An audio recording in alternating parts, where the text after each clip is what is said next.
মন্দিরে পুজো দিয়ে নতুন বছর শুরু করলেন অনেকে। শিলিগুড়ির বিভিন্ন মন্দিরে সকাল থেকে ভিড় উপচে পড়ছে।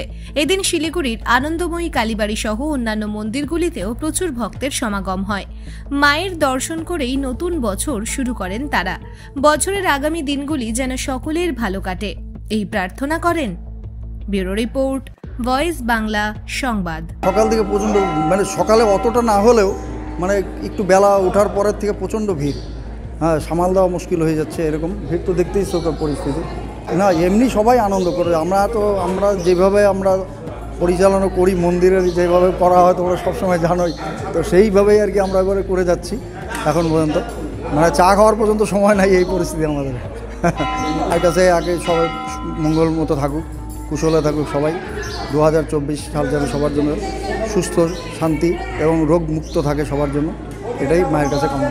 ভিড় কি ভিড় তো আমি তো পাচ্ছি না, কিন্তু কথা যে চাপে এইসবগুলোই ব্যাপারটা বেশি হচ্ছে। তবে একটু হয়রানের মধ্যেই আছি, বোঝা যাচ্ছে। এখনও তো সময় আছে, এখনও তো সময় হয় না। যেরকম 12টার পর থেকে আরও বেশি ভিড় হয়, এরকম নয়। এখনও সেই সময়টা হয়ে ওঠে নাই, হয়তো আরও ভিড় হতে পারে, আমি আশা করছি আর কি হতে। এ তো বলার কিছুই নেই। মাকে দর্শন করবে বছরের প্রথম দিন, সেদিন তো মাকে দর্শন করার জন্য সবাই আসবেই। হ্যাঁ, এটা আমাদের আর আনন্দময়ী কালীবাড়ির তো কোনো কথাই নেই। এখানে তো সবাইকে আসতেই হবে, বাইরের থেকে পর্যন্ত এখানে লোক আসে।